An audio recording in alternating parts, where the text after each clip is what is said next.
Well,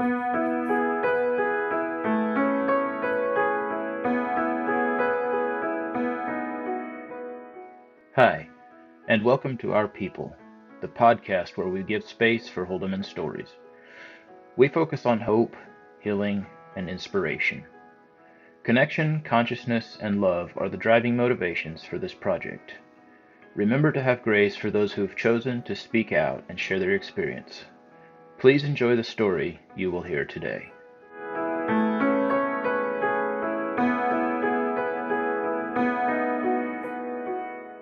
welcome to our People's Podcast. I am Amanda, your host, and with me as host, I have Caleb.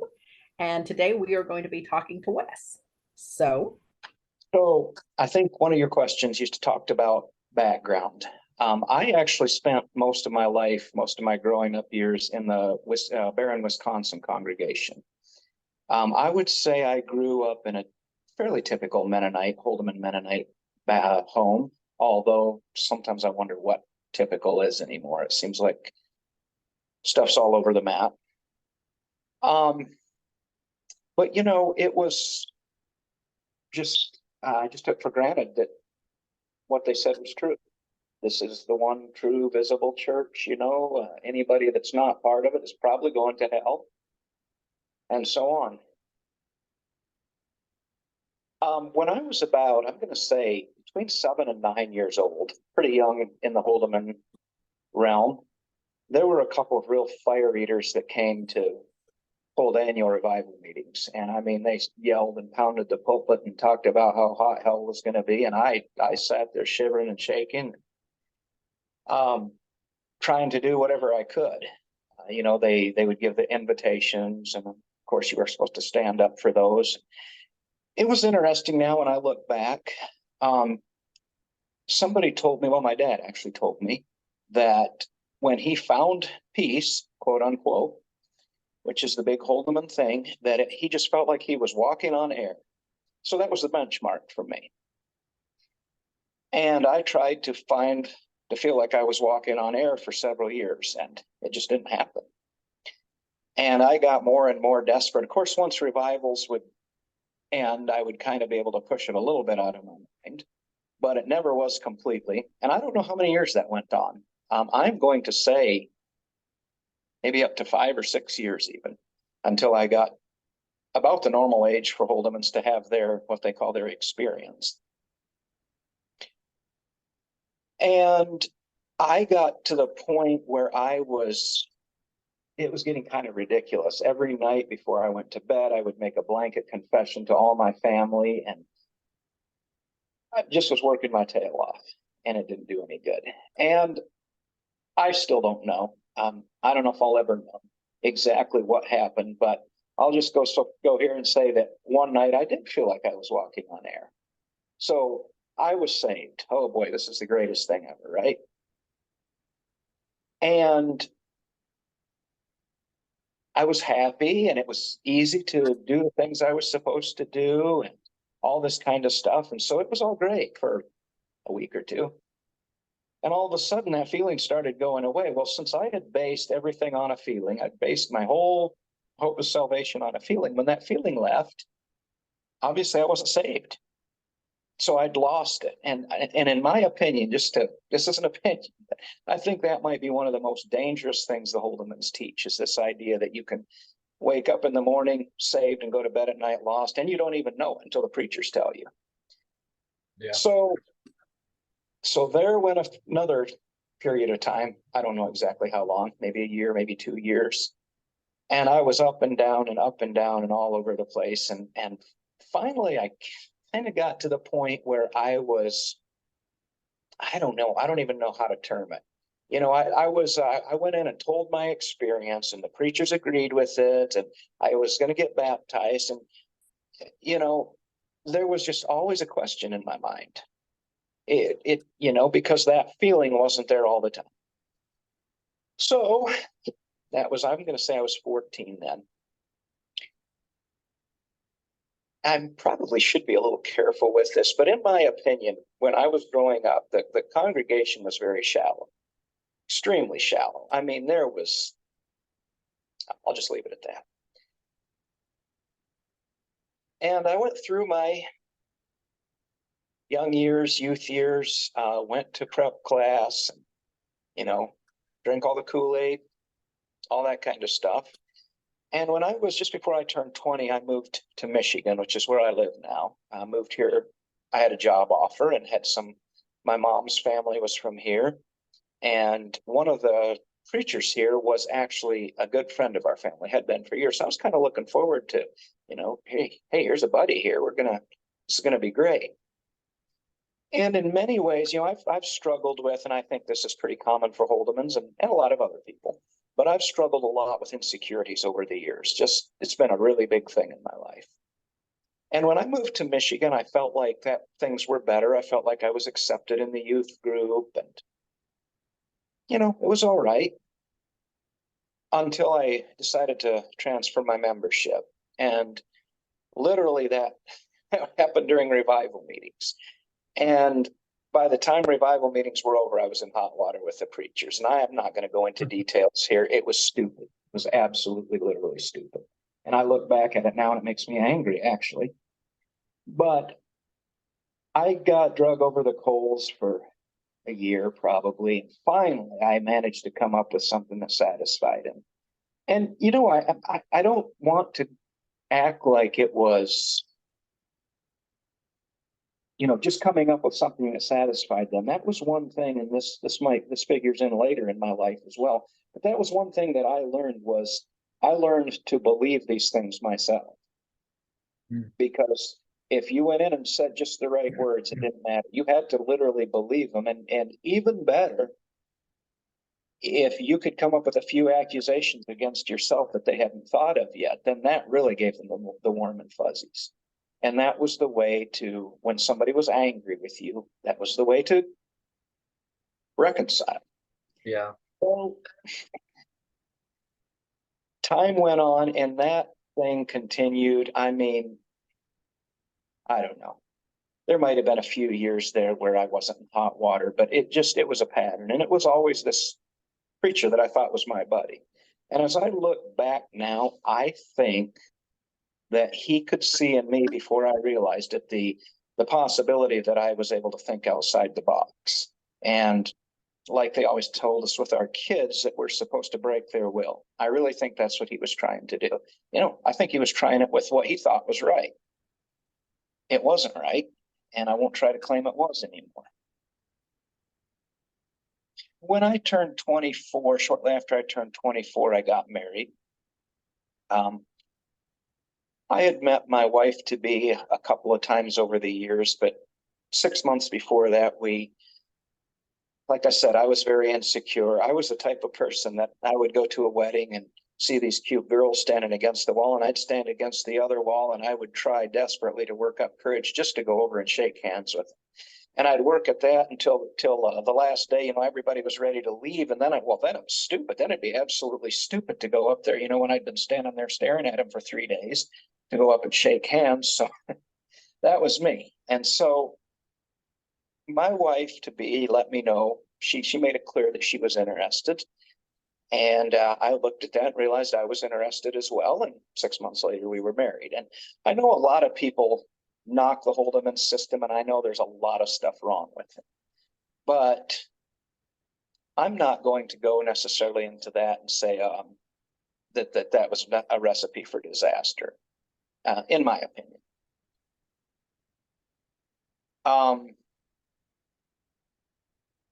Through the years, I would say every 2 to 3 years, the same thing happened. And it always followed the same pattern. We would get into revival meetings and, we would, if we could avoid having the preachers over, we learned to try to do that, but it usually didn't work. Usually we got a call and wondered if they could come. They wanted to come, and well, what do you say? No? Yeah, you can't say no. No, absolutely not. So they'd come over and we'd have a talk, and usually it seemed to go pretty well most of the time. And so there'd be a big sigh of relief. And then a day or two before they were going to have communion, they would call and say, well, we feel fill in the blanks. We feel that you don't have a communing spirit. We feel this, we feel that. And they always had some trumped up charge, you know, and I always, well, usually I would start out saying, what's going on here? But I'd learned my lesson well, and I continued to learn it well, that the only way to appease them was to just say, you're right, I'm wrong, even more wrong than you imagine, end of story.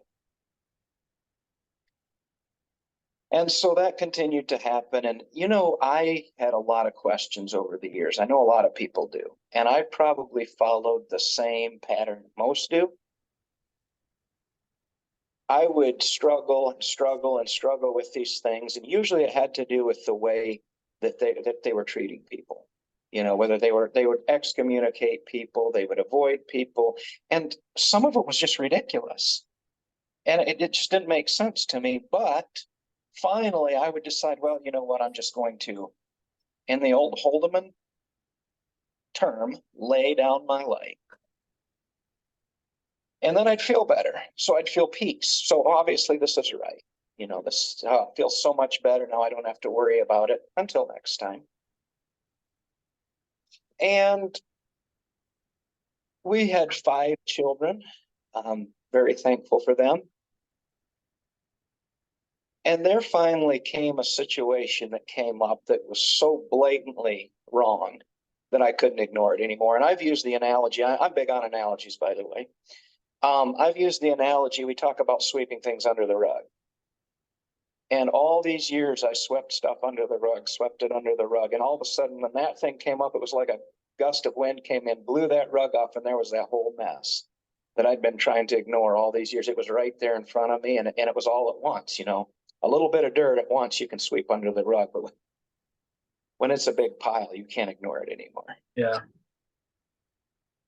So I started out with complete confidence that all I had to do was find the right people, and they would want to take care of this situation just as much as I did. This person was a friend of mine, actually shirt-tail relative through my wife, and his family was being destroyed. Well,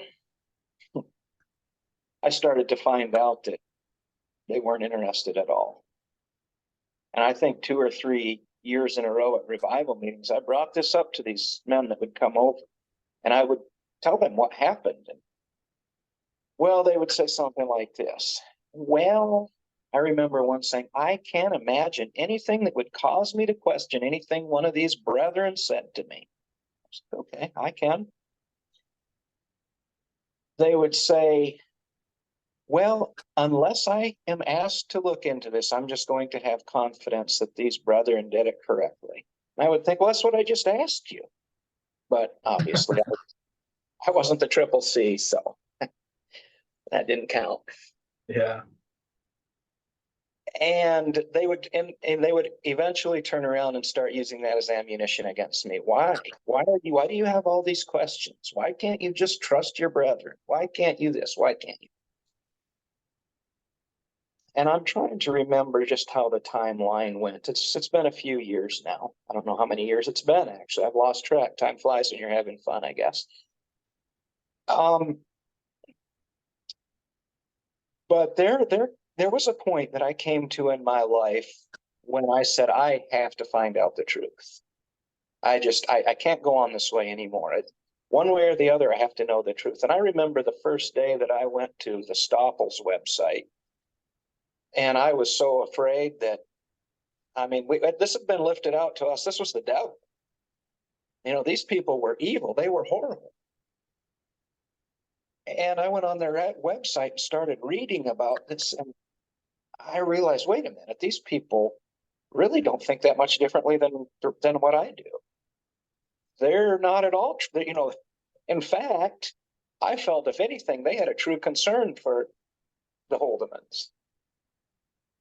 And through that, I came across, there was a forum a few years back. I think it was called Network 54, or it was under Network 54. And there were a number of people on that forum. Most of them were ex-Holdemans or at least had never joined. But there were a couple that I could tell were actually current members.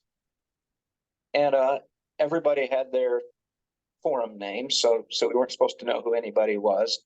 I started figuring out a few people, but I remember the day when one of the Mennonite members had posted a story, and then not long after that, I was talking to somebody, and they told this story and said this was, they gave the name, and I recognized the name. So I messaged this man, and I just asked him, I said, seeing, how do you reconcile continuing to be in this church with the questions that I know you have? Because I'm working through it. I'm trying to come to this same thing. I didn't want to leave, obviously, because everything, my entire life was tied up in this denomination. One of my pet peeves is when I hear people call it the church. So I'm going to try not to do that. I try to refer to them as the Holdemans or denomination or whatever. And he messaged me back and he said, I've come to the realization after getting your message that I never have been able to reconcile it. And he said, there is a group of people who are, I think it was on WhatsApp at the time, they're having discussions. Oh, I'm sorry, it was on Telegram. He said, would you be interested in joining that? And I think these were all Holdemans. So yeah, absolutely. And that was the group that eventually grew to be the group of 40 that Dennis referred to in one of the last recordings, I think.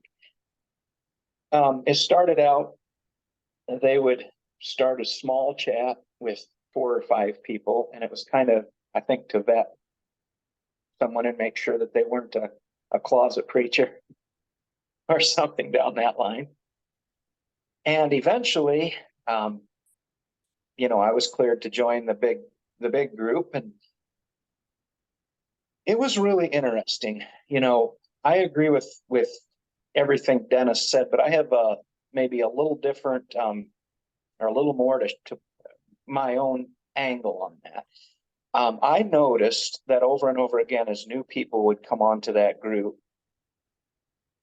that the same pattern happened. We would be talking, and I think we as Holdemans became really good at asking questions that had a wide open door that we could run away from if necessary. I know I did. I would sit in Sunday school and I would sometimes ask a question, and if anybody else has ever done that, they probably had about the same experience. People would start clearing their throats and shuffling their feet and looking at the floor and all that. That's when you could tell that you'd crossed the line a little bit and people were really uncomfortable with the question. And so the best thing to do then was to quickly back out, just leave it. And so that's what would happen. People would throw a question out there and quickly back away from it. And it wasn't long, and it became apparent that basically almost everybody had the same concerns and questions. And Dennis already addressed how that whole thing came to be, so I don't need to go into that. I'll just, for my own part, I remember the day when we decided that we were going to share it with our local staff. And I was scared because, and yet it seemed like it had been so clear. And, if anybody's ever read that letter, even now when I go back, it's hard for me to imagine how anybody could have taken offense at that letter. It was meant to be very, it was meant to be an olive branch, I feel like. Yeah. But it wasn't taken that way, of course. And, we started hearing of the repercussions. I sent it to my local preacher. By then, the guy who had really caused me all the trouble over the years had moved away. And so there was a little younger guy, a few years older than me, that I felt like I had a pretty good rapport with. And I sent it to him. And I didn't hear a thing. Month after month after month went by, and I never heard anything. So, hey, I guess we've dodged that one until revival meetings came. And I think if I remember right, that year they called again and wanted to come over. And I was very, very careful not to say, did my best not to say anything that could incriminate. And, when they would ask questions like,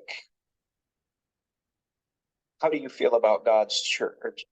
Yeah, God's church. I would say, oh, I love God's church. Well, I knew, and I don't know if they knew or not, but we were talking about two completely different things. I wasn't keeping it at the Holdeman level. And so again, they left and I breathed a sigh of relief. Well, that went pretty well. I might have to back up just a little bit to give a little where I was at that point in my life. We had neighbors who were part of a fairly plain group. And one day they called and asked us to come for a meal. And I let him know that was when things were, I was having some really serious questions and I didn't know what to do with them. And I just kind of let him know that I had some questions. And so my wife and myself, him and his wife sat down and I started sharing. This friend of mine that I was talking about, he had been excommunicated. They'd called him a heretic. And it was absolutely ridiculous. It was absolutely ridiculous. Even now I just shake my head at it. And so I read them something that he had written. He had written down what had happened in that meeting. And I just read it to them. I blacked out all the names and stuff because I was still a good Holdeman.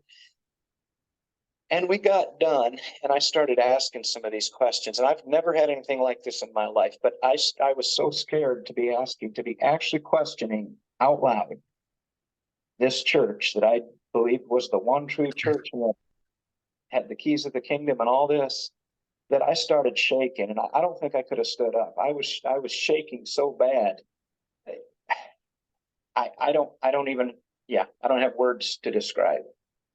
He could see it. He told me that later. And then I talked to my wife and she said the same thing happened to her. And we got done and this man picked up the Bible. And I remember one of the things I asked him was, what does this mean when it says to obey those that, as the King James would say, obey those that have the rule over you? They watch for your souls. We all know how that was presented to us. And he said, well, what do you think it means? And I said, well, I know what I've been told it means, but it doesn't seem to go along with the rest of the Bible. And he looked at me and he said, there's your answer. Use the Bible to interpret the Bible. I've never forgotten that. And, he went through a few different things and just simply read scripture. And they prayed. And from that point on, I started to lose the fear that I had of these leaders. And obviously, when you lose the fear of the leaders, you're on your way out because that's the only thing that keeps you there. So by the time, by that time, well, now I've got to bring out one more thing because this to me is really important. While I was on that forum, I was still, just like I would say I had been early on in my, what they would call our conversion experience, where I just never, well, there would be times when for a couple of weeks, oh, well, now I know I'm saved, boy, I'm ready to go, all this kind of stuff. But most of the time I didn't know. And I would go to Sunday school and I would sit there and I would listen to these old people talk. And I remember one in particular, this man said, well, my brother, when he was expelled, one day he hit his thumb with a hammer and he cussed like all get out, but he wouldn't do it anymore. And I'm sitting there thinking, well, I probably still would. So what's wrong with me? And so I was living in a lot of fear, a lot of uncertainty. And somebody put up on that forum a letter from, ironically enough, Menno Simons. And I don't agree with a lot of Menno Simons stuff, but this one here, I still feel he was spot on. And that letter actually later on got posted in the messenger. And I still don't understand how people could read it and just go back to the way they were, but it changed me. Menno wrote to this woman who was dying or thought she was dying or something. And he told her, you are afraid because you have never been able to keep the standard of holiness that the Bible lifts up, and you still can't. And I thought, well, I just perked right up. I'm like, whoa, boy, I can relate to this one. And he went on to say, nobody ever can. Nobody. There's not one. I think his words were there wasn't one apostle or prophet throughout history that could ever keep that perfectly. There was only one person, and that was Jesus Christ. And so his advice to her was, he said, take yourself wholly to Jesus for both your salvation and your piety. And that was the one that stumped me. Because as far as I knew, piety meant good works. And I kept asking myself, how can I depend wholly on Jesus for my good works? I mean, that's what I have to do, right? And slowly it started to make sense to me. I thought, well, wait a minute. If I could do anything that would make me more acceptable to God in any way, Jesus would never have had to come to die. That would have been an exercise in futility. And then when I started, it was incredible to me. When I started to understand it in that way, all these Bible verses, so many of them that I hadn't understood over the years, all of a sudden they all made sense when I looked at it in that way, that it wasn't my works. It wasn't anything like that.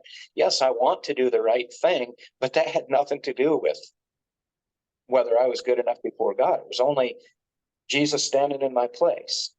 Mm-hmm. And that's when that fear started to leave for me. And I started to find quite an amazing life. When fear's gone, it makes all the difference in the world. So that's where I was at. And when these preachers left, like I was talking about earlier, that's the state of mind I was in. So I was still afraid to a point, but I knew that they didn't hold my salvation in their hands anymore. Yeah. Well, guess what? We were getting ready. Actually, I think we were dressed to go to church for self-examination, and the phone rang. And I looked down, looked at the caller ID, and lo and behold, it was that preacher. And I think I think if I remember right, I turned to my wife and I said, yeah, I showed it to her. And I got on the phone and he said, well, I want to let you know we're bringing you up as a prayer concern in church tonight. I said, oh, okay. On what's the reason? What? Well, he said, something feels a little off about you. I said, okay, well, is there anything in my life that's not lining up with the Bible? Well, no. I said, well, is there anything that you can point at in my life that isn't right? Well, no, but something just feels a little off. And I told him, I said, this isn't going to work for me anymore. I said, if there's anything that I'm doing that's against what God wants me to do, I have no desire in my heart, but that I want to change that. But you're going to have to come and sit down and we're going to have a talk about this. It's not going to work anymore to say something feels a little bit off. I hung up the phone and turned to my wife and told her what happened. And she said, they won't let us stay in this church, will they? I said, I'm afraid not. A little before that, she had seen the way things were going and she told me, I'm going to stay here no matter what. And I had come to a point in my life that I'll never forget. I might get a little emotional here. That's one of my weak points, but I knew that if that happened, that I would probably lose my family, because I knew that the Mennonites, they pounce on that one and they will do anything they can to try to get that person to back down and come back to their group, and they will turn family against family. And I remember one day at the time I was driving truck, and I cried out. I just sat there with tears running down my face, and I begged God, please don't make me go through this. And yet, for me, the question was, am I going to follow God as best I understand, or am I not? And I remember finally turning to God and saying, I hope so bad this doesn't happen, but I'm going to follow you, no matter where it leads. And sometimes I say that I think it gave me a little bit of a glimpse of what Gethsemane was like. I would call it my Gethsemane experience. Well, we talked about what we would do, my wife and I. And she said, there is a church that I've thought if I ever wanted to go somewhere, it would be the church that, and she named this friend of hers, one of my cousins went to. And I looked at her and I said, well, that's interesting because that's the same one that my friend over here goes to. And that's the same one I've been thinking if I ever went somewhere I'd want to go. So we started attending. It was about a half hour away from where we lived. So it was, not right in the backyard. It was a Baptist church. And, to this day, I think of that church as family almost. We went in there and we'd always been told that we were the only ones that had it right. I mean, all these other churches, we call them worldly churches, which is another pet peeve of mine. But they didn't follow the Bible. I mean, they just didn't. They did whatever they wanted to and then claimed the name of the Lord. That's what I've been told. And it wasn't long until I began to realize that these people had a far deeper Christian life than what the Mennonites did that I knew. I mean, it wasn't even close. And yes, they dressed differently and they did some things differently, but there was no question. And these people really took us in. And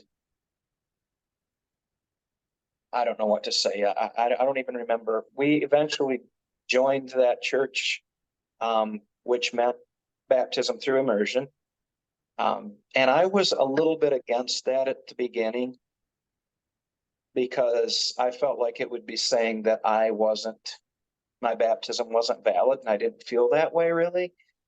But I talked to the pastor a bit, and the way he put it to me is, what does it really hurt? He just kind of laid out the way they looked at it. It made sense to me. It wasn't something that I said, oh, this is ridiculous. So we each wrote down some of the high points of our testimony and how we'd met the Lord, and, went on for a couple of years there. And, I felt like things were going pretty well.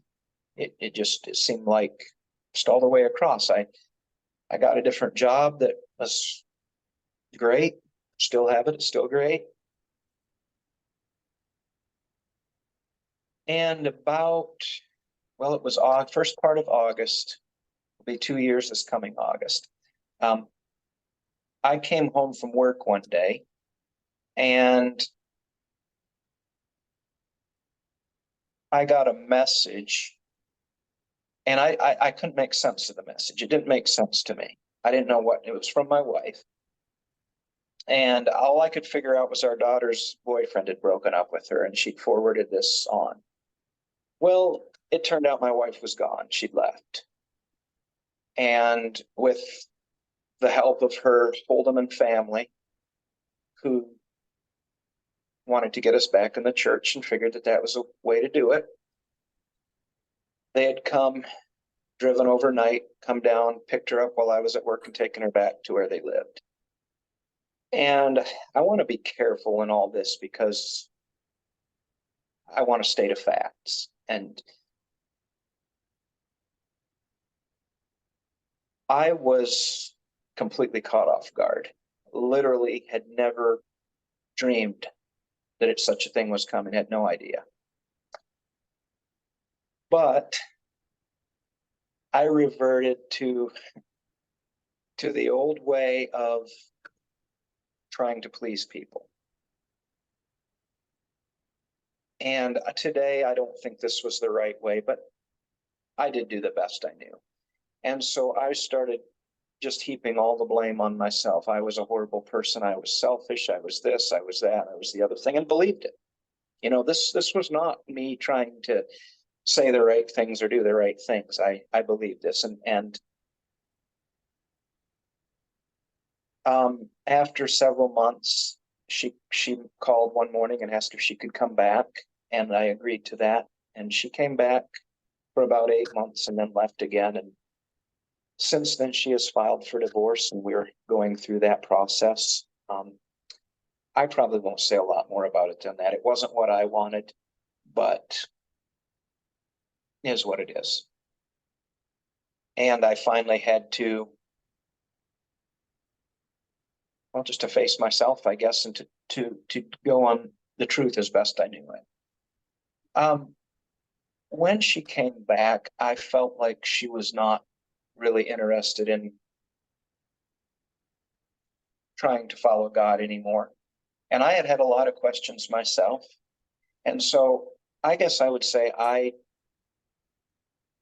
pretty much turned and walked away from God for those 8 months. Not completely. It wasn't like I just gave up or didn't go start worshiping the devil or anything like that. But, there were a lot of things that I probably wouldn't have been completely comfortable with, that I'm not saying they were all so bad or so wrong, but yeah, it wasn't high on my list anymore. I felt, well, I decided that the most important thing in the world for me was to make my marriage work. It didn't matter. I mean, and so I set about to make that happen. When it didn't work, I just about lost it.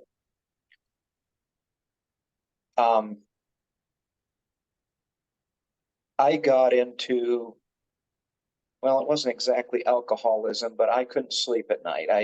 In fact, just over the last few weeks, I finally started to sleep again at night. And over the years, I had never been a person who felt like alcohol was sinful. Most of the time I didn't just drink because the church told us not to, but I would keep a bottle if I was sick or something like that. So when I couldn't sleep, I would get up and take a shot of whiskey and everything was good. Well, that started getting more and more and more and more until it took so much for me to sleep that it was a mess. And I realized that if I wasn't careful, I was going to end up an alcoholic, and I certainly didn't want that. And so I struggled with that for a long time. And, the thing I really appreciated, we did move in the process. And so we didn't really attend that same church.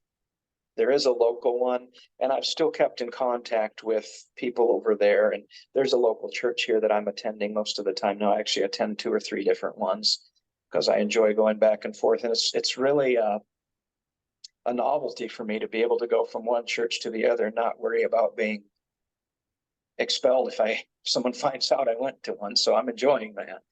But these people, I would share with them, and I would just tell them how it was. This is what I'm facing. This is what I'm struggling with. And I never once heard one of them cast judgment. They would tell me. I remember in particular a good friend of mine, and I called him one day and I said, I don't know. This is what's going on. I don't know if I can handle it anymore. And he told me, he said, you're still in the fight. And I said, I don't know. I don't know if I am. He said, yeah, so you are, because you wouldn't have called today if you weren't. You see something that you don't like and you're trying to change it. And that was a real encouragement to me. And that's what I found over and over from these people who probably would have never thought of taking a drink themselves, but they did not cast judgment on me. And that was really great. I have gotten out of that finally, and it took a long time. And through that, I also began to re-examine, how do I really believe? What do? And there are still questions. I think there always will be, because as I've told one of my friends, when so much of what you have believed to be true all your life has been proven to be false, it can be difficult to pick out the rest of it. Mm-hmm. And I don't know how important all that is. I'm not sure. But I feel like I have come back to a point where I would say God is very important in my life, the most important. And I don't know if I have a lot more to say than that. That's the journey I've been on. That's where I'm at today. And I don't know what the future holds. Of course, none of us do. But I also, one other thing I did go on antidepressants as well. I've also been terribly strong against that. I've always said I'd never do it. But a friend told me about a different kind that had a different effect. And I went to the doctor and he did put me on those. I think it helped. I'm actually in the process of getting off them now. I'm not completely off them, but I tried sleeping pills. I tried everything you could think of. And if I could get 4 hours of sleep, that was it. And that was from the strongest sleeping pills I could get pretty much. So that was a tough, really, really tough time. And thankfully, I feel like things are starting to look up. So I guess that's all I can think of right now for my story. And if you have questions, I'd love to answer them if I can. Yeah, thanks for sharing. Appreciate it. Well, one thing that's frustrated me so much is I watch, whether it's myself or whether it's other people that have been on this journey. It seems like we were so tremendously ill prepared. Well, I guess there was a reason we weren't prepared for life outside the Holdemans. They didn't, the success stories aren't what they want to hear. They want to see your family go to pieces. They want to see you go down the tubes. They just do, because that continues to bolster their belief that that's the truth. And so, I see this, and I see people who it's almost like we're without any sort of a rudder, just a ship out going from side to side, blown back and forth. And thankfully, a lot of times it seems like over time people begin to put some roots down and figure out what they want, what they believe, and all this kind of stuff. But it frustrates me. And I've tried to have talks I have friends in the Holdeman group, and most people have really been pretty good. Most of them don't like to get confrontational. I'm not sure why that is, but it's just, sometimes I want to beat my head against the wall when I run up against some of this stuff. I remember talking to one of my friends, and he said, we were talking about having questions, and he said, well, yes, he said, I've been wondering about this fact that conference decisions are sin. And he said, so if they're repealed, were they sin the day before and not today? Yeah. But he said, when I begin to think that way, I get confused, and I realize God isn't the author of confusion. So he just accepted it then, and then he wasn't confused anymore. Oh dear. Yeah, if you're going to ask questions and you're going to feel confused, that's part of it. Yep. Yeah, for me, I don't see I have no inclination to ever consider going back there again. I just don't want anything to do with it. I really honestly would prefer to stay away from their meetings, and I suppose some funerals I'll probably have to go to, or weddings, or I do have a son yet that is a member. And if he gets married, I suppose I'll have to go to his wedding, but he does, from what I can tell, he doesn't judge us at all. He would rather look at it and say, well, if you'd have been in a different congregation, this wouldn't have happened. And I get that quite a bit. I know a lot of people thought that, but it seems like when that letter came out, they started going on their witch hunt. Even those people that they thought were the best and the closest to the truth, when push came to shove, the church won out, not the Bible. One more thing, I guess, that I thought about. I have been on a search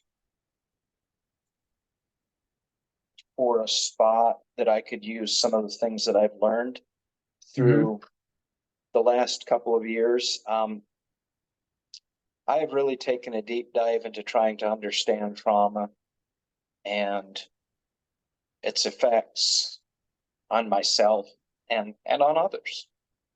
And it seems like that's one thing that I think would maybe be a niche for me.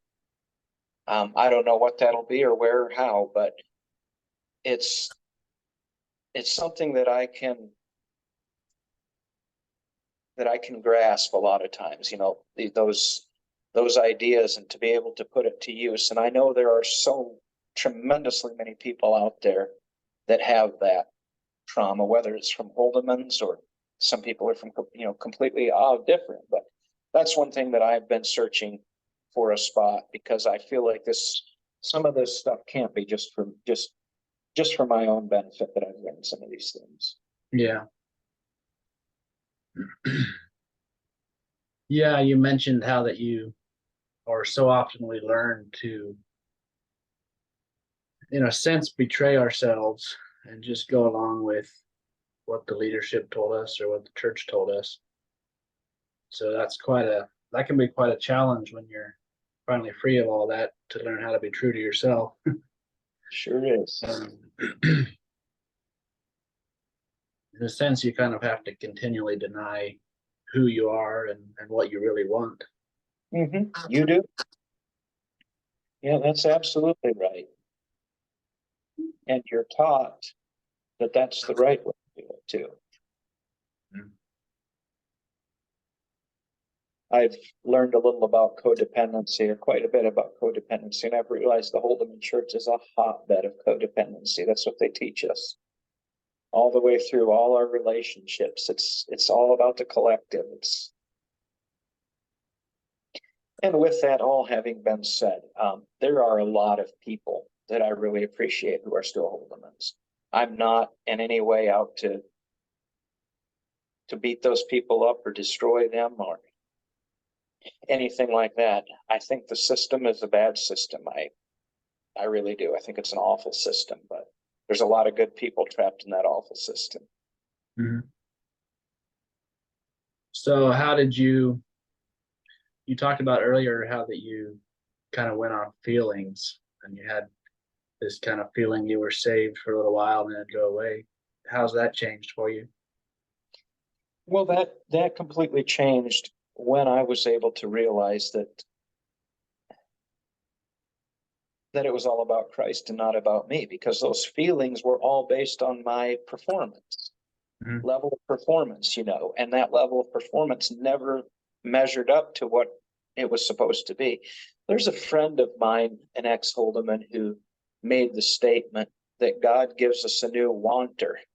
And I like that statement, because that's a bit the way that I found it. I would have said that up until this time, my strongest desire was I'd just say my strongest desire was to sin.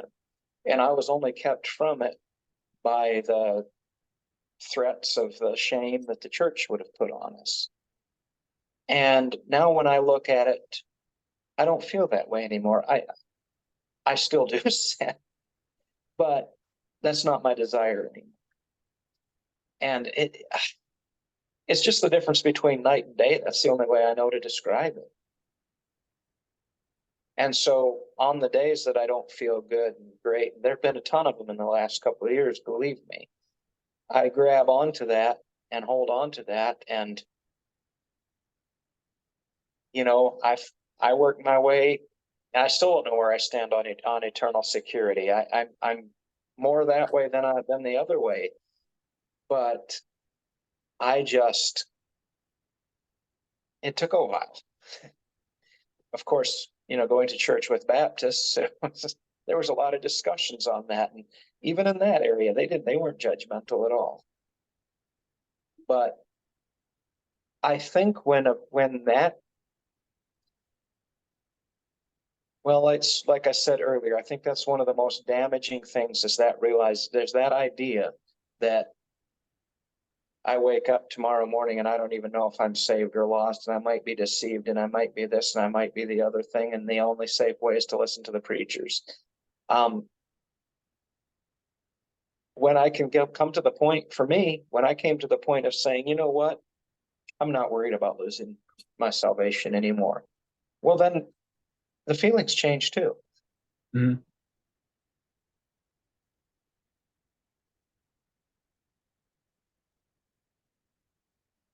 Yeah, sort of that turnaround from always looking to others for your approval to being more willing to look within, and just it's just you and God. It's not anyone in between. So.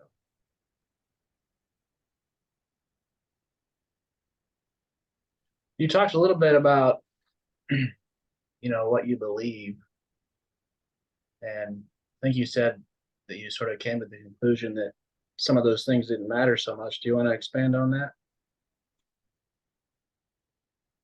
I was talking with a friend of mine the other day, and he quoted, I think it was Alistair Begg, who said, the main things are the plain things, and the plain things are the main things. One little example, I attended church yesterday morning at a little church out here in the country. I've learned to know the pastor and really appreciate him and his family. And as he was talking, I caught something I never had before. So after church, I asked him, do you believe baptism saves a person?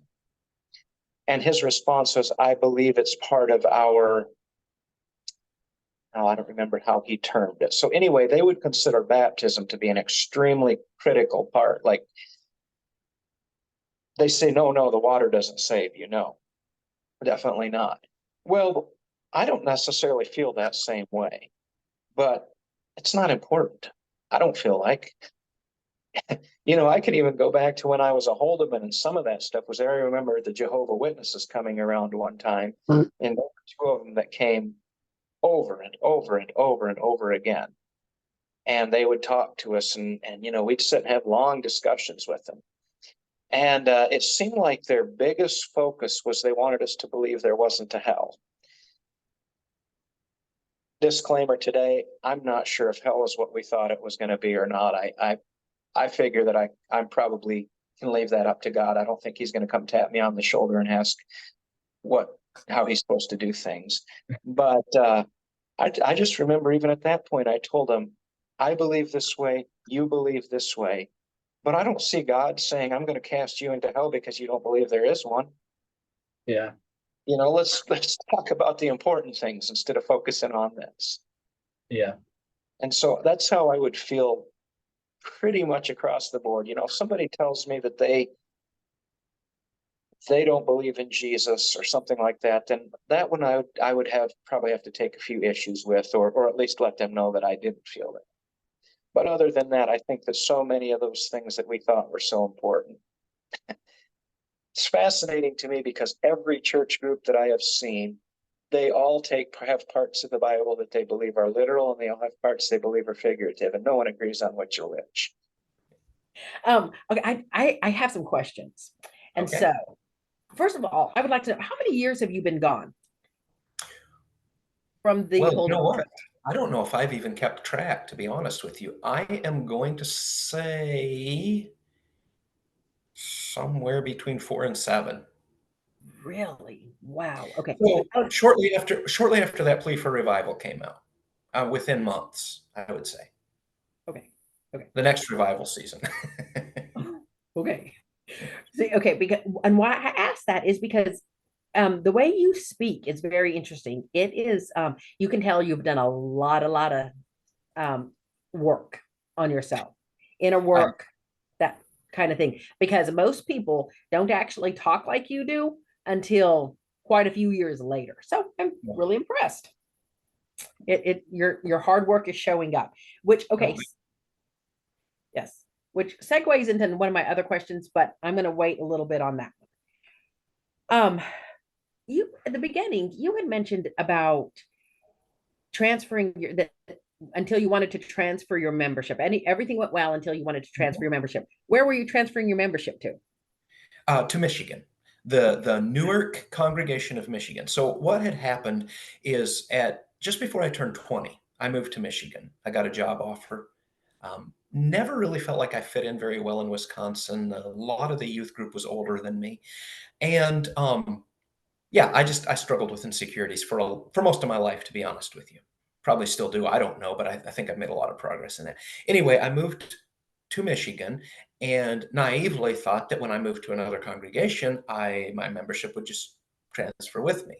So when I found out differently, I sent the obligatory letter, and they recommended me and all this kind of stuff. And so everything's great, right? Got transferred. And that's when it all started going downhill. From a minister at the new place or one from the Wisconsin? No, from the new place. Oh, Yes. okay. Yes. Okay. So then you had also mentioned that when you lose your fear of the leaders, you're on your way out. So, Yeah. so really, really, real. I mean, really, Oh, is I that would not? say 100%. Because I tried to put myself in that scenario because, but I was 22, went to my 23rd birthday for the first time in, without my head covered. Um, so that's been years and years ago. So I was thinking about that and I'm thinking, okay, well, so then at 22, I lost my fear of of the leaders, but I'm sure they would just say I was very rebellious. There was no saving me. That's actually an interesting question. And I'm just talking, I'm not saying people can't leave and still have a fear of the leaders. I'm not Well, saying I that that's, think but I I think do believe that if you lose the fear of the leaders, there is no way to stay, hardly. okay, yeah, that totally makes sense because yes, I know some people that have left that I'm like, what? They're not the boogeyman. They can't catch you. Like, we're okay here. Okay, that makes sense. But I just thought it was interesting. Yes, and down that line, it has been interesting to me, and I've talked with numerous people because there have been, not from the congregation I was from, but other people in this area who have left. And we've kind of, actually we all attended the same church pretty much for a while. And I've talked to these people and they all kind of say a lot the same thing. Like, I remember the first time the Baptist pastor said, "Hey, you know what? I'd like to meet you for breakfast somewhere." And I'm just like, "Oh my gosh, what did I do? What happened?" And I knew better. I knew that it was going to be fine, but there was like this. It's just like when the when the revival preachers wanted to have a visit. It was horrible. I mean, at least I did. I laid awake half the night trying to figure out what I'd done wrong. And yeah, I've just heard that. I actually had the church where I attend right now. I was talking with a pastor from there, and he's a real good friend of mine. And there is another group here in Michigan that is very, very similar to the Holdemans in this area. I have heard rumors that John Holdeman and the founder of this group were in talks about merging. I question those because I think that it was a different time frame, but I don't know. I've heard a lot of other stories too. But he told me that one of the guys that came out of that group and started attending their church, that one day he walked into his shop to say hello. Oh, I'm going by, I'm going to say hello. And he said, this guy just about hit the ceiling. Like, I mean, what's going on? What's wrong? What's wrong? He said, nothing. I wanted to stop and say hi. And he could hardly get over that because every time the leadership walked in the door, it was doomsday. Yep. That is absolutely not uncommon at all. And actually, I would go make that a little bit bigger umbrella, I guess. It's any authority figure that can strike Yes. that kind of fear because I have a friend who she left the church and she had children and her little boy she put him into a private Christian school. And the principal called and wanted to have a meeting with her. And now she's been gone a couple years. I don't know, by this point. And the minute the principal wanted to have a meeting and she was just all wound up. We had lunch together and I'm like, no, no, no, you have to understand. They are wanting to find a solution with you for your child that works best. They're not going to come. You didn't do anything wrong. He didn't do anything wrong. Like, this is to help you both to sit down at the drawing board to decide what's best for your child.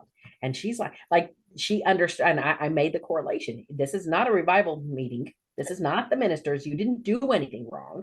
This is for the betterment of your child. And she's like, you could just see it dawn and the relief. And she was just like, okay, you're right. And I'm like, yeah, don't let Wow. them live rent free in your head. Yes, absolutely. And the whole school thing. I mean, the authorities, it was absolute no matter what. And I remember one time my wife kind of lighting into somebody who said, the teacher is always right no matter what. And that was so ridiculous. And yet that was so driven into us. And so the way I look at it, those kids who, it didn't matter if it was the Sunday school teacher, it didn't matter if it was their school teacher, they could do whatever they want. I mean, I had in third grade, I had a teacher who was sometimes I look back and I wonder if that didn't scar me for life. But she was horrible. She should not have been teaching. And Was her name yet, Sadie? mm-mm. But then these kids learn that if I am in a position equals authority, and I'm always right. And then they grow up to be preachers, and the system keeps going. Ugh. Okay, something else I wanted to know about. Okay. You mentioned that you got on antidepressants and you're about off of them now. That's not, but you said that these antidepressants were to help you sleep and other things or something else or whatever. I wanted to know what that other something else was. I'm not sure. Okay. I don't remember that. I remember that I was having my mind was going all the time. And I think I mentioned that the only thing I found that could shut it off was alcohol. And Right. I didn't want to go down that road. And yet, I wanted to sleep. And so, yeah, a friend of mine recommended it. So I guess it was just, if it was something else, I mean, it was depression because I was very seriously in depression. Okay. I was just curious because I mean, if they were, helped you, no, they might help I somebody else. I think it did. I've always heard the bad side of antidepressants. And this was it's the brand name would be known as Wellbutrin. And Yes. Okay. That's what I wondered. as I understand it, the difference is instead of suppressing all your feelings, it actually, I think, raises the levels of dopamine. I think is how it was how I as I studied it. So yeah, it did seem to help. Like I said, I am in the process of weaning myself off it right now, and would like to get off it if for no other reason than that. I don't think I've had any side effects really, but if for no other reason than that I do have a CDL that I use, and when you have a CDL and you're on antidepressants, they make you take a physical every year, and it costs more money. So Okay. Yeah. Yeah. Okay. I understand. And yes, I have actually known other people that are on Wellbutrin, and it was very, very helpful for them and very nice. And no, I was just curious because, like I said, well, if it helped you and had wonderful side effects, maybe it could help somebody else. I didn't know. it could, it might. I would recommend it at this point from my experience. Good, good. I've tried antidepressants. It stands in my mind twice in my life. I know the one time I became comatose, so I said we cannot do this. I don't know even what it is. And Yeah. then the other time, I cannot remember what it was. Oh, you know what I think? It was when I went and told my doctor that I was going to be going through a divorce, and he's like, "Oh, well, then we should start you on something." And I'm like, "Okay." And so he just gave me, but he gave me like 100 milligrams, and it was terrible. I had the worst, the double over in pain cramps over it. I Oh, said I would probably take the depression. I didn't have any depression. He just figured I was going to have some, I guess. I don't know. yeah. Anyway, we got over that one. Okay. Um, you also mentioned, about how people are ill prepared to leave a closed religion like we come from. And isn't that so true? And, I am um, prone to believe that it's by design. It Oh, is. yes. I don't know whether that design is something that people have sat down and said, this is what we're going to do, as much as it is subconscious. A learned behavior, maybe a learned thing. They learned that if this is what they put into place, people tend not to leave because they have so much more to lose. Well, oh, definitely. It is, and we told people that. I mean, it destroyed as far as the entire life, everything. Now, the one good thing we had was Michigan was it was terrible. Newark, Michigan was terrible for people inviting you over for meals and stuff. Like I remember talking to the preacher one time, and if anybody's going to get invited over, it's going to be the preacher, right? Because everybody wants to curry favor with them. And I was kind of said, yeah, it's we just don't get very many invitations. I was feeling kind of sorry for myself. And he thought a little bit and he said, well, other than family, I think that we might have got invited away once last year. So so that part, You didn't have to give up any of that social didn't life. have to give up much of that. no. And I will say this, I have a few friends who really treat me no different than they ever did. And I do appreciate that a lot. One of those in particular, I know that he is a dyed in the wool one true churcher. I know that because him and I have had conversations and even a few arguments about it. But he has been great, and I want to come. I mean, I'll commend him for that. And there have been a few others, even one preacher that I have talked to occasionally. That, yeah, it's been that part's been great. But still, it is. I mean, it uproots your life, and I don't think it's any wonder that as many marriages break up as do, and as many people go. Well, I'm just going to use the term off the deep end, and I mean you can take whatever you will off of that, but I remember when we were going to leave, my wife's mother told her, well, in 5 years, your marriage will be broken up and your daughter will be pregnant at 16 and your son will be on drugs and all this kind of stuff. And well, she was right about the marriage. The other two, she kind of missed the boat, thank God. But, that's the way they look at it. And it happens a lot because people don't know. They are ill prepared. Quite frankly, I see things like that. To me, that's spell casting. She's cursing your family. And I find that so wrong. But somehow they think it's perfectly fine. And then they say, aren't we lucky that we don't have to judge? God will be the judge. No, it sounds like you are being. Yes. And yeah, there's a lot of that kind of stuff going on. And, then when things did go to south for us, both sides of the family took that opportunity to jump on that and to try to, the only way you're going to fix this is to come back to the church. And I shut them both down. I mean, whether it was, my dad, I remember telling him, I said, Dad, I wish you hadn't brought this up because this is going to be a painful conversation for both of us. And, my wife's dad, I just said, the way I remember it, I told him, I'm not going to try to change you where you go to church yet. And I would ask the same as the head of this family, I'm asking for the same respect from you. And they both backed down pretty quick, but they tried. I think you'll find that they will back down if you make your wishes known. Sure. Okay. How many children do you have and what ages are they? I have 5 children. My oldest daughter is going to turn, and I think I'm right on these numbers. I'm getting old enough that I forget sometimes. I know the years go by pretty fast. They really do. But I believe my oldest daughter is going to be 25 next week. I have a son who turned 23 yesterday. I have a 19-year-old who lives here with me, a 17-year-old daughter who lives with me. 19-year-old is a son. So I have 3 boys and 2 girls. My daughter's 17. She lives here. And my 14-year-old son lives here, who is going to be 15 sometime in June here. Okay, very good. The 17 and the 15-year-old, are they still in school? They are. Yep. Next year's my daughter's senior year. And yeah, my son has a few years yet. Okay, very good. That's awesome. They play sports or anything? Yes, they do actually. The 3 youngest ones, I think all my kids would have enjoyed sports if they had the opportunity.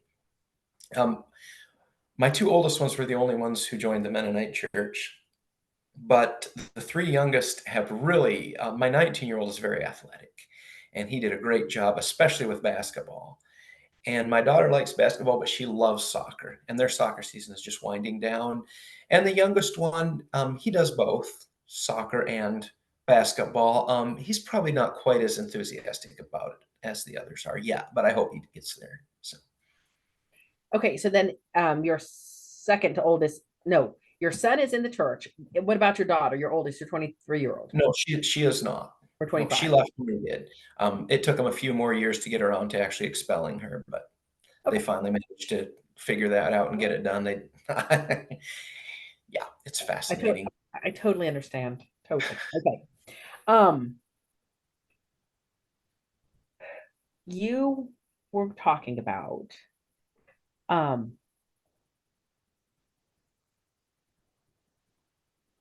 you were talking about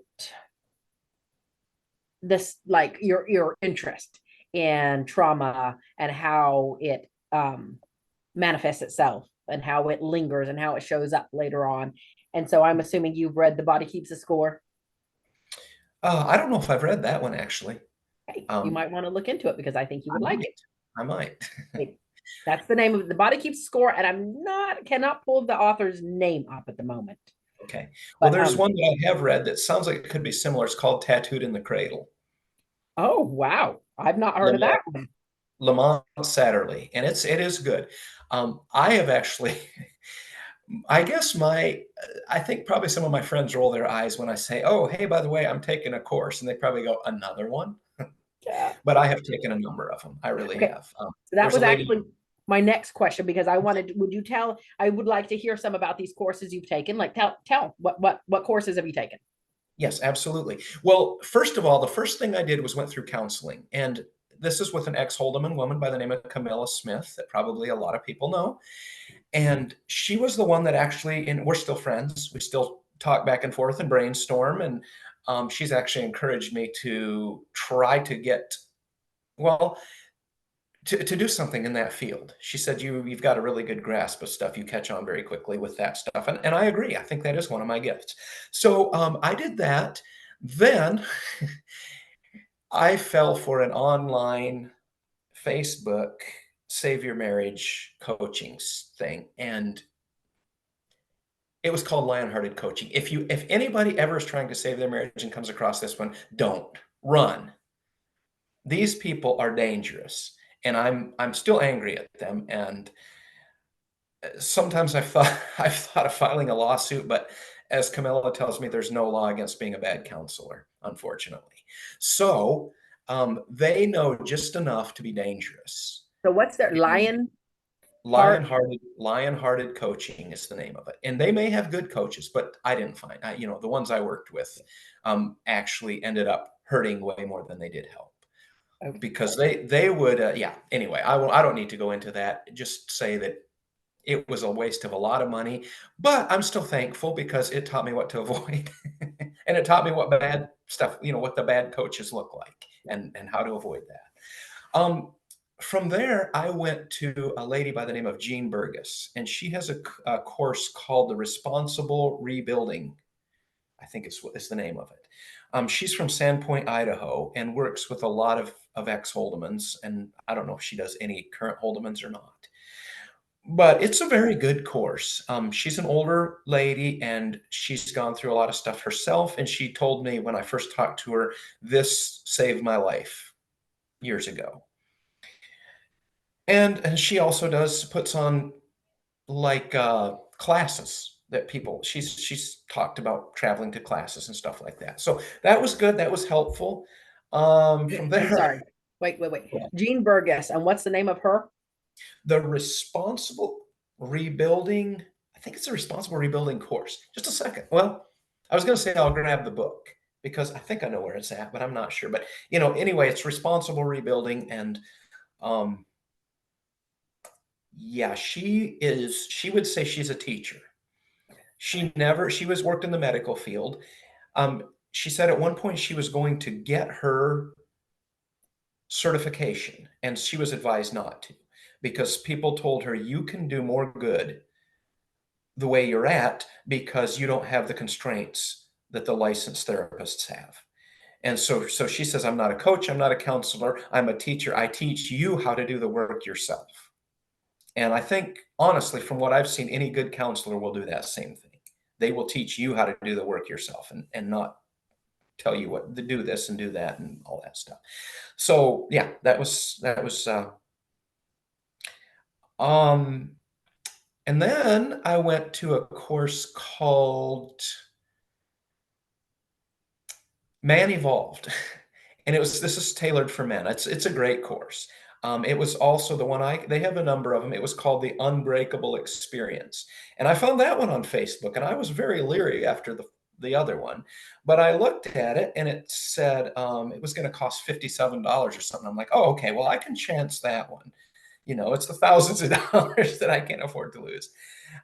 And that was good. But yes, I don't need to go into a lot of detail about it, but I would actually probably recommend any man to take that course. And if there's a corresponding one that is just for women, I think it'd be great too. And last of all, and I'm still working through this one. I was going through Facebook, or no, I think I found this on Facebook too, and then I went to YouTube. There's a lady by the name of Brianna McWilliam, and she talks a lot about attachment styles, and that just absolutely fascinates me. Brianna McWilliams. Brianna McWilliam, yep. She has a Facebook channel, and you can go on there and listen to all kinds of videos, and she also has courses you can sign up for, and I decided to do that because I realized that I tend toward an anxious attachment style. And she actually works with you to bring you to bring you to a healthy attachment. So I could go into this, and I don't know if you're interested in this or not, or if we even have time, but it does fascinate me because I feel like it's not just romantic attachments. It's work, it's family, it is friendships. We kind of go about them all the same way. When we have been raised, or whatever has happened has caused us, the basis of all this is a fear of being not good enough, and really a fear of rejection. That's really what it comes down to. And so we tailor the way we respond. And just in a really quick nutshell, an anxious person like myself, when they feel like they're going to be rejected, or their fear of rejection, they work extremely hard. I mean, they like go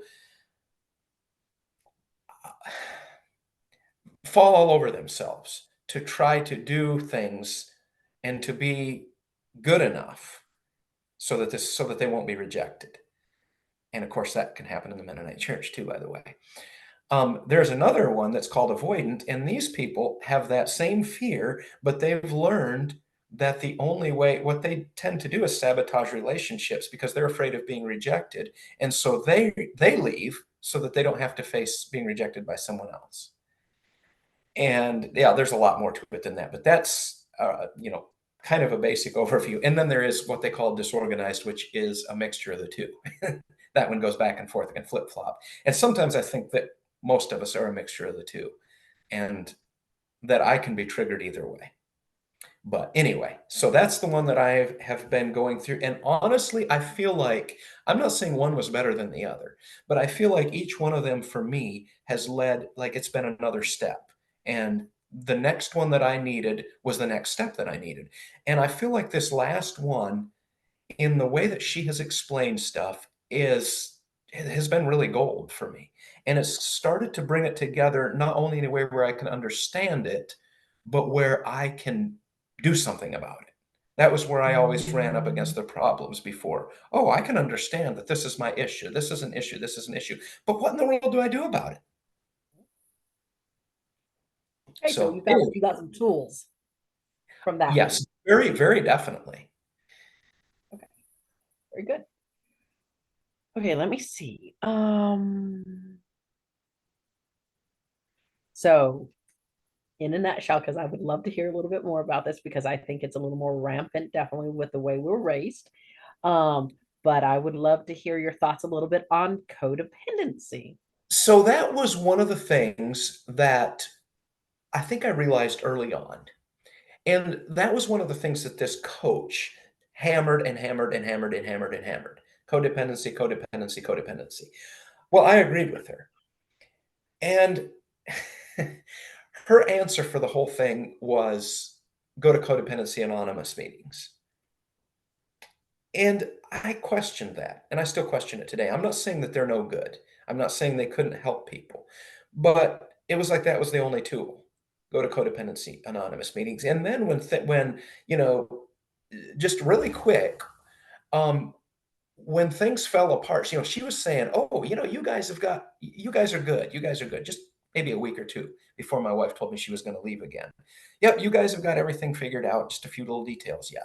Well, I called her and told her this, and she just went off on me. And this is all your fault. You're the reason that this is happening. If you would have just gone to Codependency Anonymous meetings like I told you to do, instead of thinking you know better than everyone else, yada, yada, yada, yada. And I sat there and I took it.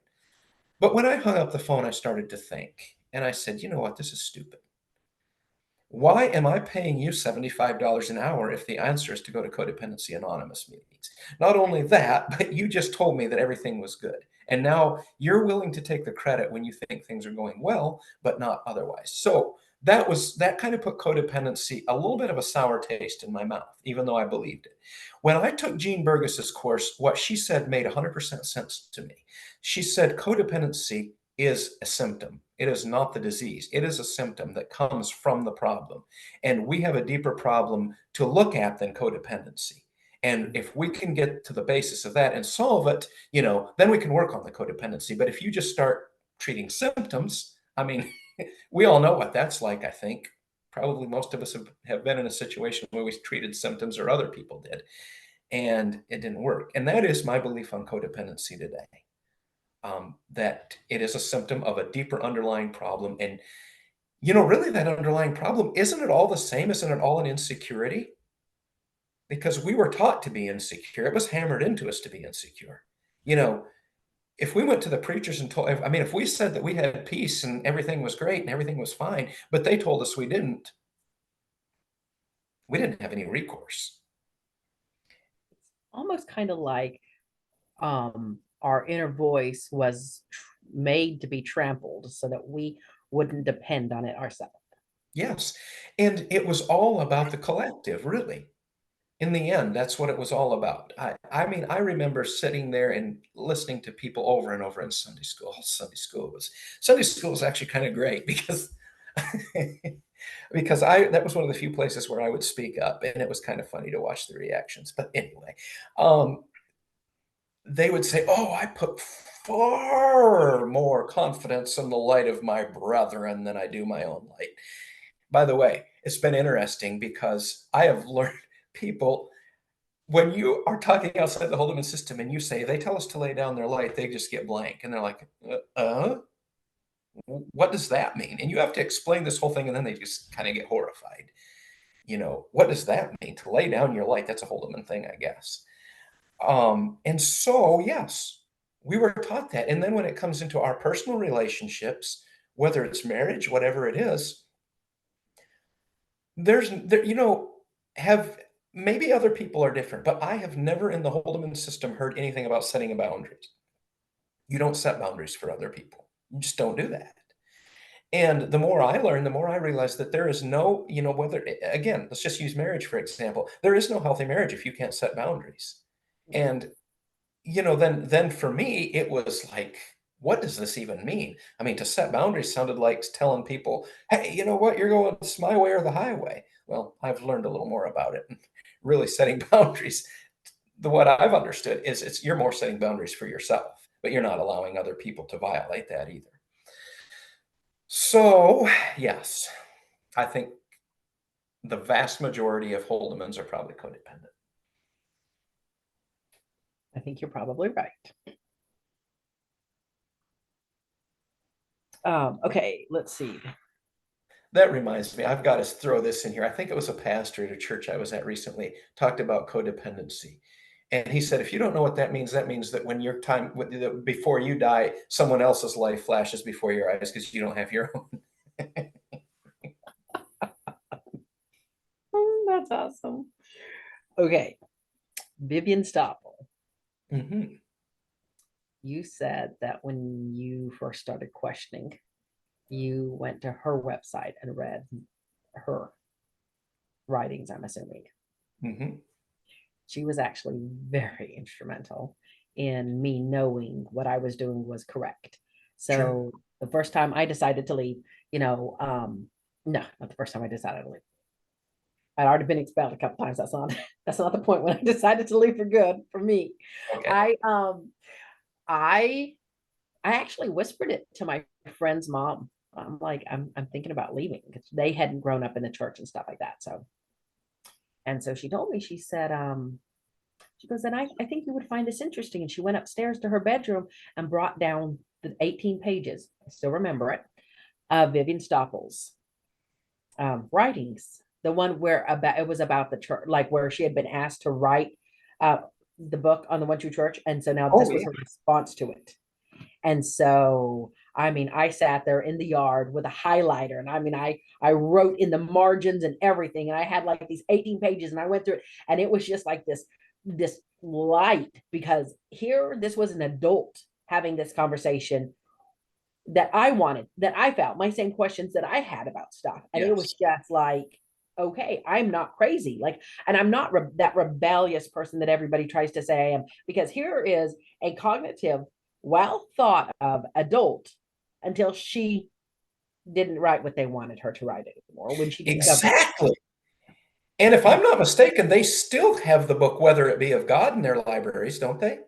Oh, I don't know. I I wouldn't even think know to so. go look in them. When people say their library, I am assuming they mean for sale in the gospel publishers, right? Probably, yes. I'm pretty sure they still have that one because uh, Was that one wild. goes along with what they, yeah. But yeah, then when all of a sudden she started studying a little deeper and saying, wait a minute, the Bible doesn't teach this. All of a sudden she was, I always think of it, the movie Waterboy, Vivian Stoppel is the devil. That's how the Holdemans always went about it. I told one of my friends that, and he laughed. He said, I think I heard a preacher actually use just about that tone one time. Oh, probably.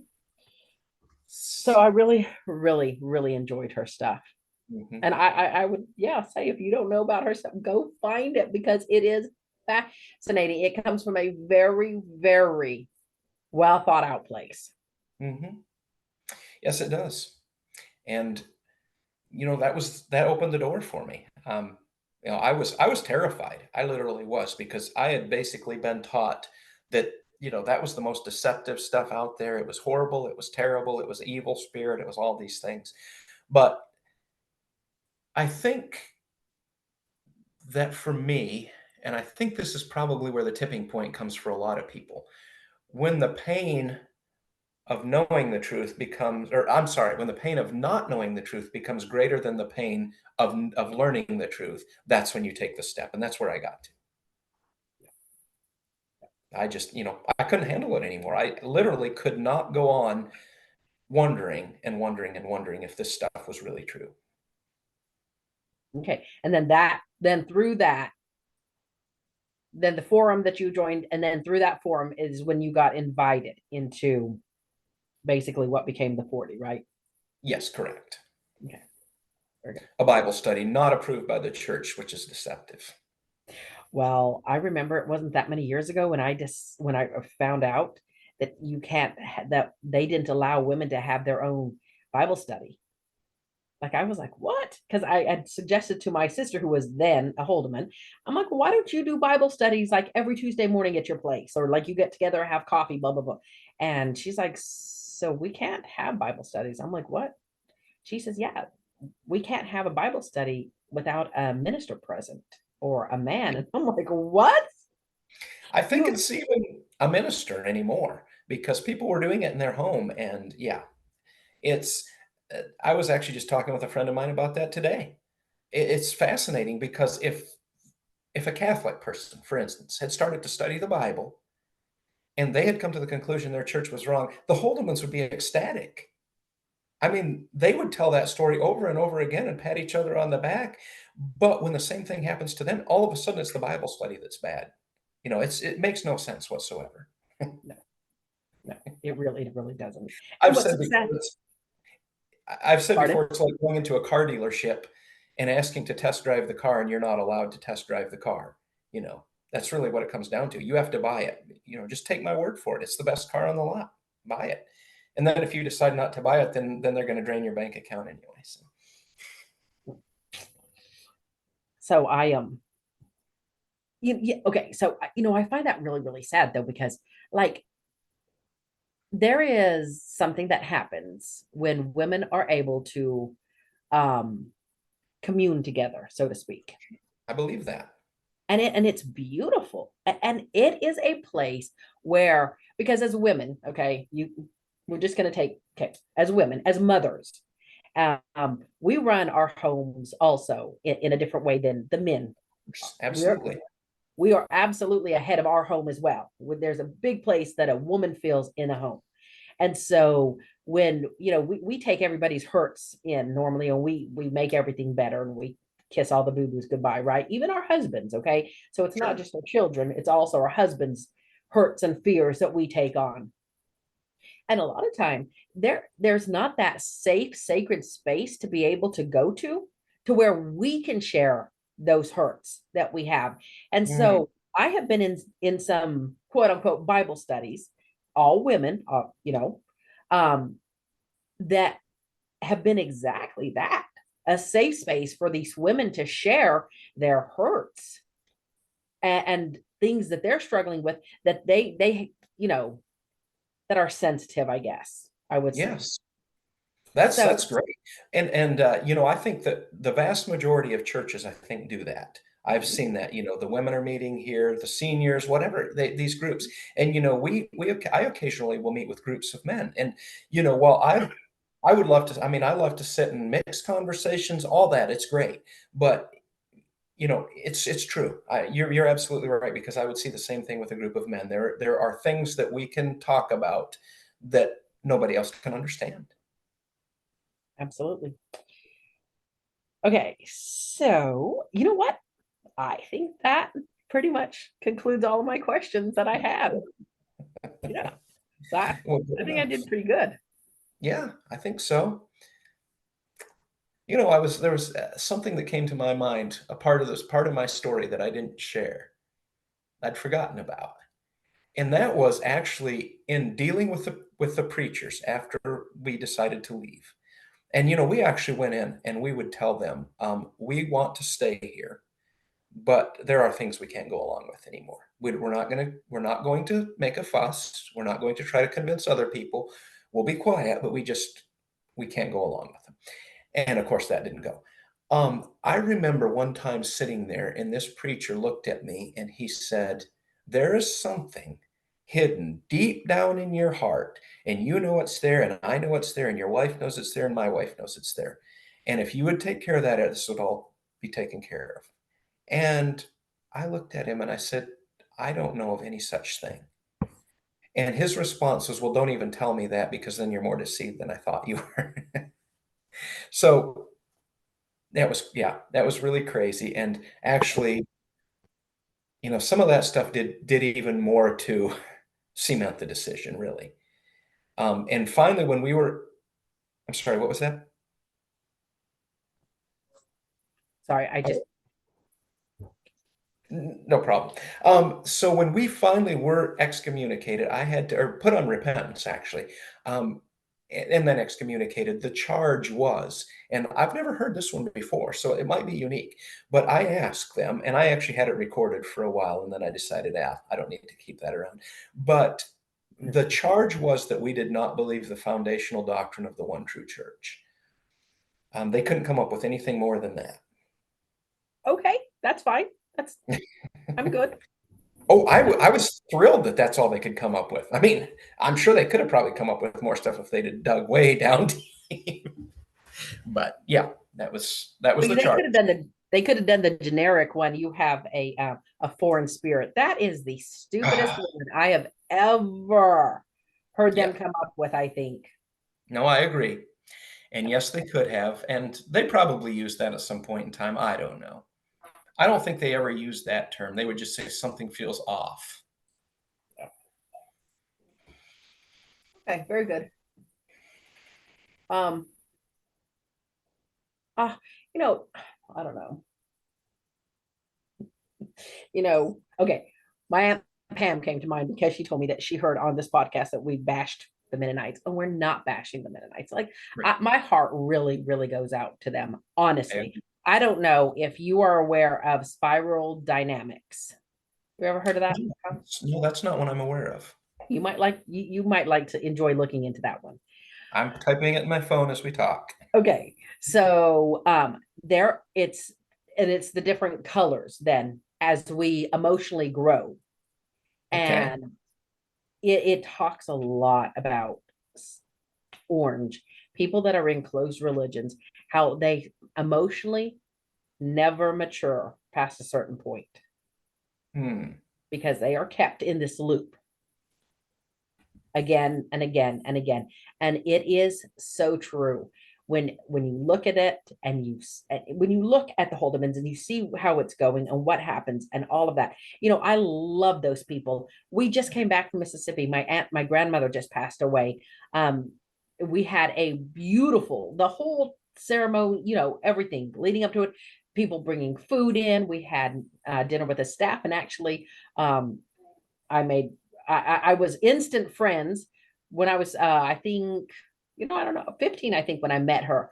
But Levon, love this girl, love her spirit. Levon Barkman, her dad's a minister in Swan River, and the poor child, she got married to, he was destined to be a minister, and sure enough, 5 years after they got married, he became ordained. But anyways, she just sat down and we had the best talk. Just once again, her and my sister and I and stuff, and we just enjoyed, just what I would call communed with each other. Mm-hmm. And so, they're wonderful people. And I grappled. This is what I really struggled with for years and years is, they're great people. So then it was such a mind twist to put, these other feelings in with it, because they were great people, but as an entity, as an organization, like with the abuse really that you were put through is horrific. Mm-hmm. And it's so, until someone explained it to me like this, they are wonderful, wonderful people, great individuals. It's the system that is broken. And when I could put that together, and I'm like, oh, absolutely, that makes total sense. It is. They are great people, but you're right. The system is broken, and that is what they live by. Yeah, and I would totally agree with that. That's actually something that I have separated between the people and the system, and it gets a little tricky because there couldn't be a system without the people. And sometimes I have asked myself, what is the driving force behind it? What keeps it going? I mean, you look at the young people today, and it is, I mean, the stuff that they are doing and that they are allowed to do, and it's like the floodgates blew off. I mean, we would have been expelled for half of the stuff that they do now. And I'm not knocking that. I think that there should have been change. I really do.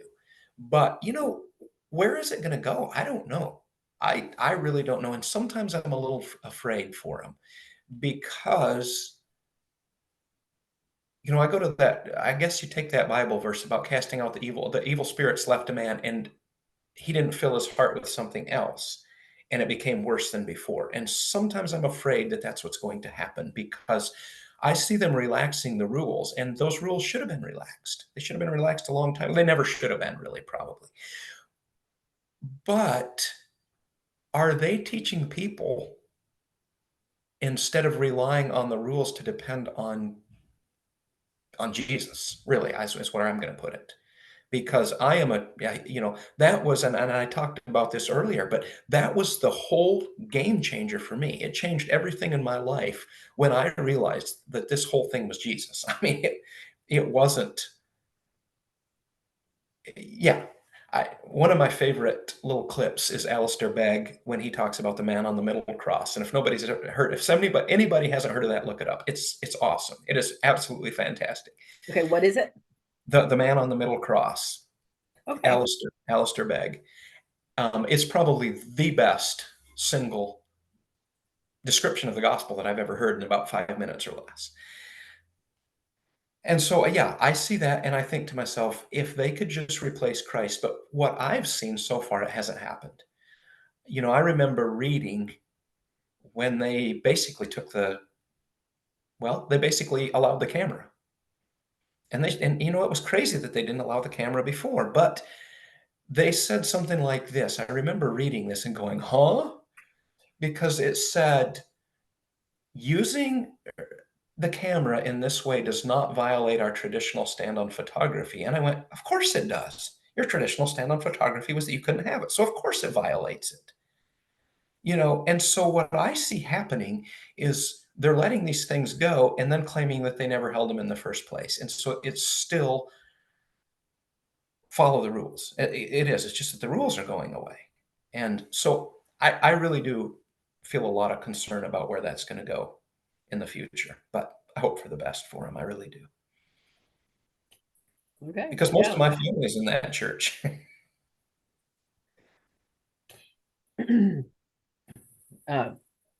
Yeah, I love and light, love and light. Yes. You know, honestly, and I've said this before, and I'll say it again, that's really, you're welcome to worship as long as it harms no one, Mm-hmm. then it makes it's no harm. Yes.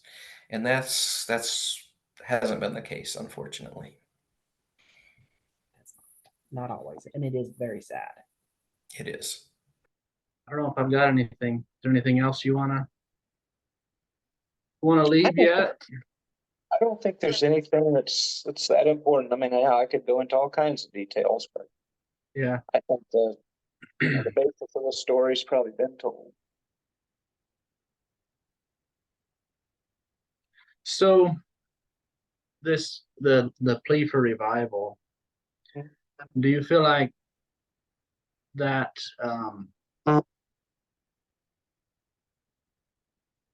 I'm not sure how to ask my question. Do you feel like it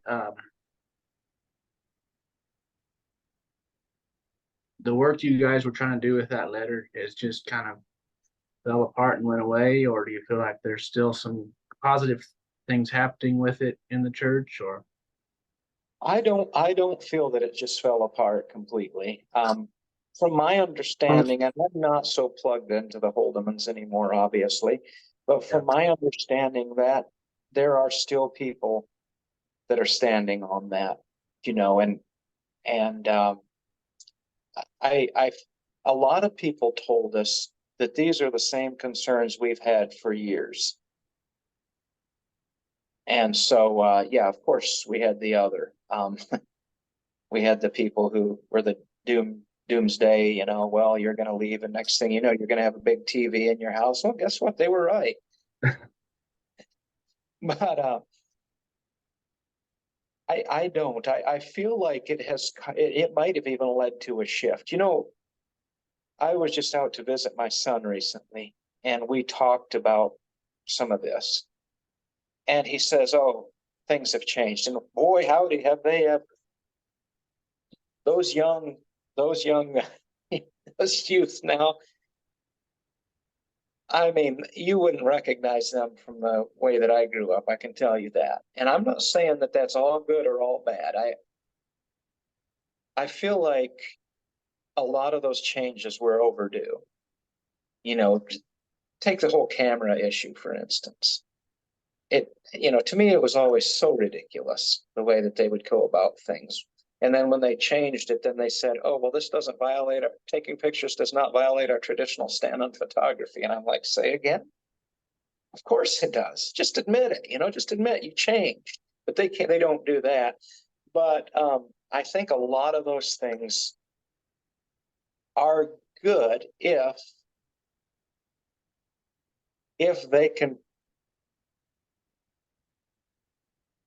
Well, I guess I'd put it this way. If they can get the right foundation in there, that's the part that has me the most concerned about the Holdemans right now.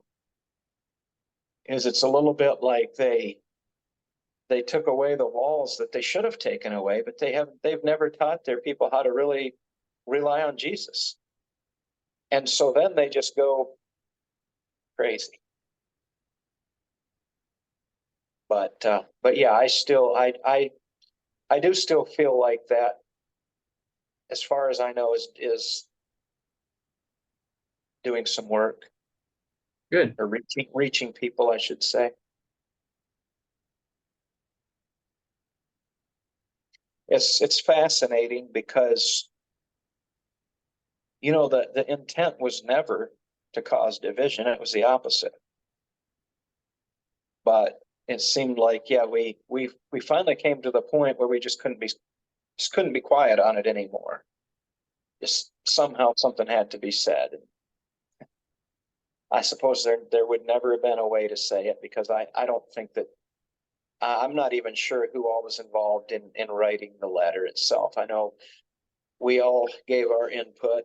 And, I remember in particular that the first draft of the letter had something in about the one true visible church. And while we all agreed with that, I think we decided to drop that part because it seemed like that as soon as they read that, nothing else that was said would matter. That would trump everything. And it probably wouldn't have made any difference because nothing else that was said mattered. So you said this friend that you went to lunch with your wife, he was a plain Mennonite or of another denomination? It would have been one of the charity groups. Oh, okay. They dressed very plainly, though. Yeah, I'm always fascinated by other plain perspectives that don't have the one true church doctrine. Yes. I think that's very difficult for Holdemans or people coming out of the Holdemans to wrap their mind around is how can you have one without the other, the plain thing without the other true church thing. It's been fascinating to me. The work I do now, I deal with a lot of Amish, and I'm sure there's exceptions, but across the board, as I've sat and talked to those Amish, I feel like they have a better grasp on things than the Holdemans did. It's amazed me because I thought it would have been exactly the opposite. Yeah, I don't know. Do you have any closing thoughts? Well, I don't know.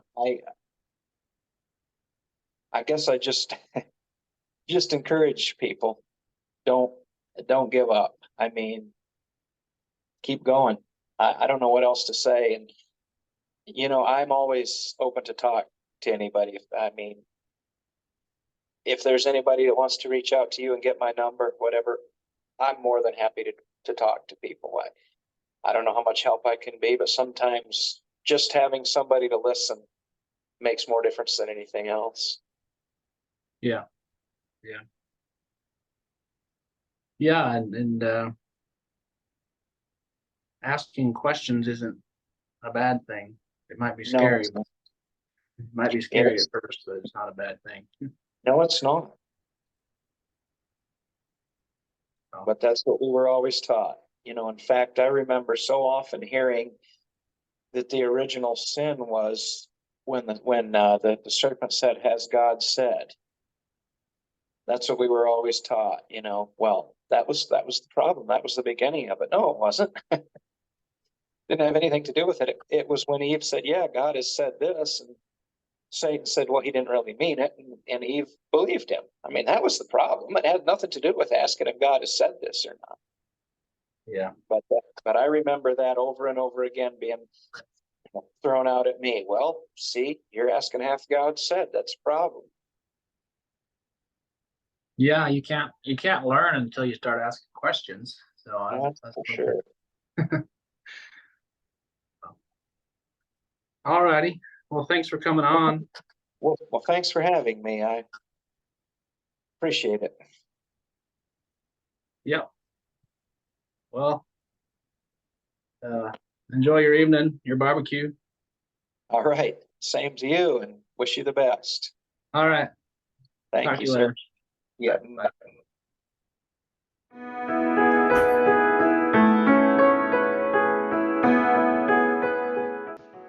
Thank you for listening. It is an honor to connect with our guests, and we wish the best for them as well as our listeners. Remember to like and subscribe for more episodes. Our People can be found on all major podcast platforms as well as YouTube. If you are interested in sharing your story, please contact us at ourpeoplepodcastteam@gmail.com. Thank you.